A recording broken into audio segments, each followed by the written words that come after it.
चुनाव आयोग ने अभी सारी बातें हमारी सुनी। हमने उनको बताया कि किस तरह की इमरजेंसी, देखिए हमने उन्हें पूरा ब्रीफ किया कि गुजरात में किस तरह की इमरजेंसी अचानक खड़ी हो गई है।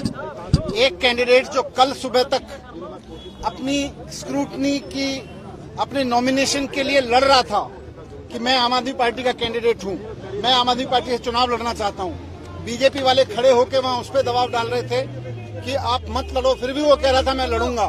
बीजेपी वालों ने उसके नॉमिनेशन में कमियां निकालने की कोशिश की। उसने पूरा जस्टिफाई किया कि नहीं मैं लड़ूंगा, मैं कैंडिडेट हूं।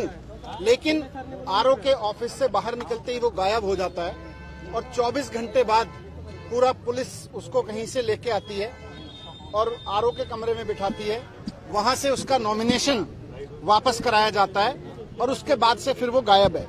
तो ये मुझे लगता है कि भारतीय लोकतंत्र के इतिहास में पहली बार ऐसा हुआ है कि 24 घंटे के अंदर कोई आदमी जो लड़ के कह रहा था कि मुझे चुनाव लड़ना है और भारतीय जनता पार्टी उसके लड़ने का विरोध कर रही थी, अचानक वो गायब होता है, किडनैप होता है और फिर पुलिस के बीच में उसको लाया जाता है और फिर वो वापस लेके अपना नॉमिनेशन फिर से गायब हो जाता है।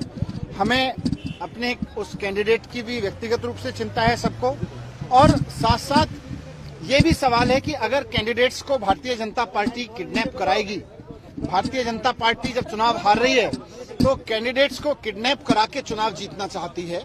भारतीय जनता पार्टी अब चुनाव की पूरी संस्था को खत्म करना चाहती है कि जो भी हमारे सामने लड़ेगा और जिसमें भी जीतने की क्षमता होगी हम उसको कैंडिडेट को एबडक्ट, उसको किडनैप कर लेंगे। तो ये एक बहुत गलत मैसेज जा रहा है। तो हमने इलेक्शन कमीशन से दोनों रिक्वेस्ट की है कि एक तो पूरे मामले की इंक्वायरी कराई जाए कि आखिरकार वो आदमी, हमारे कैंडिडेट कंचन जी गए कहां थे, उनको कौन ले गया था, जो लोग ले गए थे वो उनको किडनैप करके ले गए थे तो कहां रखा उन्होंने किडनैप करके, फिर पुलिस कहां से लेके आई उनको और अब कहां चले गए वापस, उनको वापस से वो बीजेपी के गुंडे कहां लेके गए हैं, क्योंकि उनकी जान को भी खतरा है। तो एक मिनट, तो हमने उनसे कहा है कि आप थॉरो इंक्वायरी करिए इसकी, साथ साथ तब तक उस पर्टिकुलर सीट पे, सूरत ईस्ट पर इलेक्शन प्रोसेस को होल्ड कर दीजिए और अगर इंक्वायरी में ये सब चीजें पाई जाती हैं कि भारतीय जनता पार्टी इस तरह से गलत कर रही थी तो पूरा रिशेड्यूल करिए वहां के एक सीट के इलेक्शन को।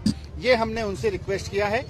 मैं समझता हूं कि इलेक्शन कमीशन अपनी पुरानी परंपरा को निभाते हुए कि भारतीय लोकतंत्र में इलेक्शन की प्रोसेस को मजबूत किया है, काफी हद तक साफ सुथरा किया है, उसको निभाते हुए आज इस अभूतपूर्व मामले पर उतनी ही सख्त कार्रवाई करेगा जितनी की इसमें जरूरत है। सर, बयान है उनका, कहा जा रहा है कि उन्होंने अपने मन से नामांकन वापस लिया, किसी कोई दबाव नहीं।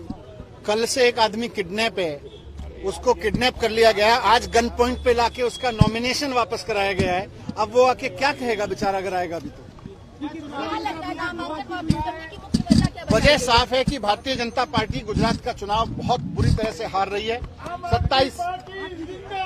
27 साल के इनके पूरे गुजरात के मॉडल को, गुजरात में इनके भारतीय जनता पार्टी के मॉडल को देख के, भारतीय जनता पार्टी के शासन को देख के गुजरात के लोग दुखी हैं। उधर दिल्ली में अरविंद केजरीवाल जी के काम को देख के लोगों को लग रहा है गुजरात में भी ऐसा होना चाहिए, इसलिए इन्होंने इस तरह की हरकत की ताकि अरविंद केजरीवाल जी के जो टीम वहां खड़ी की है उन्होंने उसको चुनाव से ठीक पहले इस तरह की हरकतें करके। घर वालों से कोई बातचीत हुई है सर? किसी से बातचीत नहीं हो रही, घर वाले भी गायब है, कल से घर वाले भी गायब है। ईसीआई की तरफ से क्या कहा गया? पूरे ईसीआई की तरफ से हमें अश्योर किया गया कि इलेक्शन कमीशन ने हमेशा इलेक्शन प्रोसेस को मजबूत करने का काम किया है, वो पूरी इंक्वायरी करेंगे इसकी। हमने राज्य चुनाव आयोग को भी दिया हुआ है, यहाँ भी दिया है, हमने लिखित शिकायत भी भेजी है, तो इन सब पे तुरंत एक्शन लेंगे वो और इंक्वायरी करेंगे और हमारी जो रिक्वेस्ट है उसको भी कंसीडर करने के लिए उन्होंने आश्वासन दिया। लेकिन 4 घंटे आपको धरने पर बैठना पड़ा, आपके विधायक भी आपके साथ बैठे रहे, क्या लंबा ये अनफॉर्चुनेट है थोड़ा सा। हम जब आए थे 2-3 लोग आए थे, ये सब विधायक तो बाद में आए, तभी 5 मिनट के लिए, क्योंकि इमरजेंसी थी, किसी की जान पे बनी हुई है, डेमोक्रेसी की जान पे बनी हुई है।